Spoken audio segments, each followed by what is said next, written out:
berdoa, kasih karunia dan damai sejahtera dari Allah Bapa dan dari anaknya Tuhan Yesus Kristus menyertai kamu sekalian. Amin. Firman Tuhan bagi kita hari ini, saudaraku, untuk setiap aktivitas kita, tertulis dalam kitab Yosua 1 ayat 13. Ingatlah kepada perkataan yang dipesankan Musa hamba Tuhan itu kepadamu, yakni Tuhan Allahmu mengaruniakan keamanan kepadamu dan memberikan kepadamu negeri ini. Ingat kamu mahata natinonakon ni si Musa, naposo ni Jahuba Tuhanmu dinadidoknay. Nung asonak kamu di bahit Jahuba di batanna, jala dilihok Tuhanmu tanon. Demikianlah firman Tuhan. Topik tema nats kita hari ini adalah bertindak hati-hati. Sungguh luar biasa, Yosua lewat firman Tuhan selalu diingatkan agar ia jangan gegabah, agar ia jangan khawatir, agar ia jangan gelisah setiap bertindak, mengambil keputusan, dan setiap rencana dan termasuk hasil-hasil keputusan terhadap umat Israel. Maka dikatakan oleh firman Tuhan kepada Yosua, dikatakan luar biasa, ingatlah bagaimana dulunya Musa. Yang diingatkan, Tuhan Allahmu mengaruniakan keamanan kepadamu dan memberikan kepadamu, dipesankan kepada Yosua supaya berhati-hati. Coba Bapak bayangkan, Ibu bayangkan, jika saudara berhati-hati berjalan, pasti tidak jatuh. Jika saudara berhati-hati kendaraan, pasti selamat.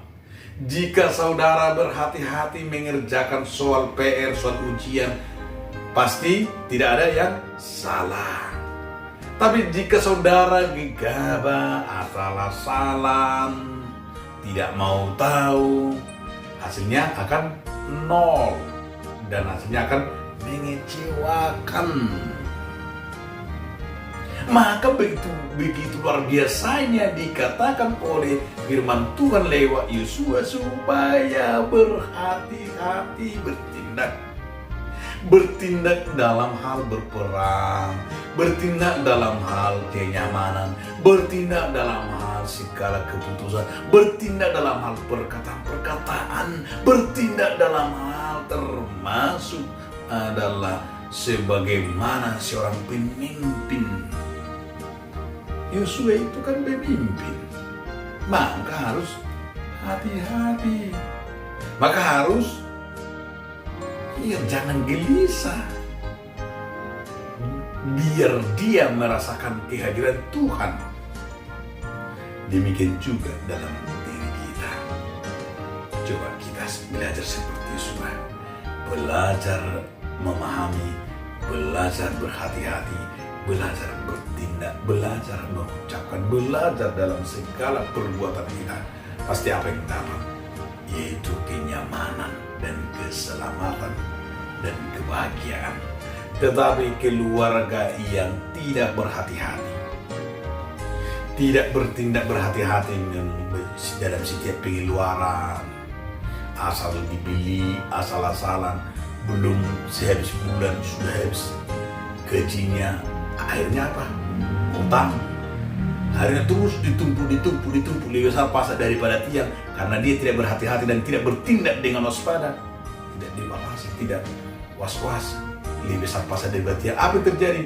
Ribut dan cerai dan keluarga itu pecah. Maka sesuaikan. Maka harus kita bertindak hati-hati. Maka kita harus evaluasi. Maka kita harus bercermin kepada Tuhan, bercermin kepada firman. Pasti enak. Kan sebenarnya simpel hidup ini.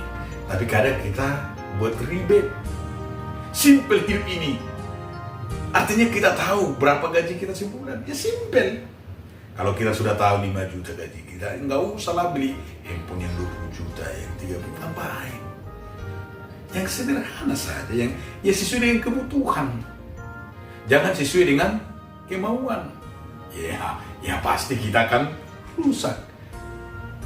Apa kebutuhan kita? Bukan apa kemauan. Kalau kemauan kan banyak, saudara-saudaraku. Tapi belum tentu itu kebutuhan kita. Sehingga banyak seperti itu istri. Dia tidak kebutuhannya, tapi karena kemauannya beli tas yang bermerek lah, sepatu yang bermerek, baju yang bermerek, beli emas yang bermerek, macam-macam lah. Ya, kesalahan ini, kesalahan ini. Apa yang terjadi? Akhirnya gaji suaminya hanya 4 juta, 3 juta. Akhirnya suaminya stres, depresi, berkelahi.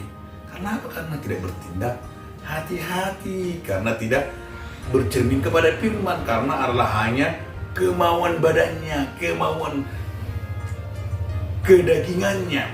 Tapi kalau kita menjadi sebuah kebutuhan, pasti kita akan bisa mengaturnya.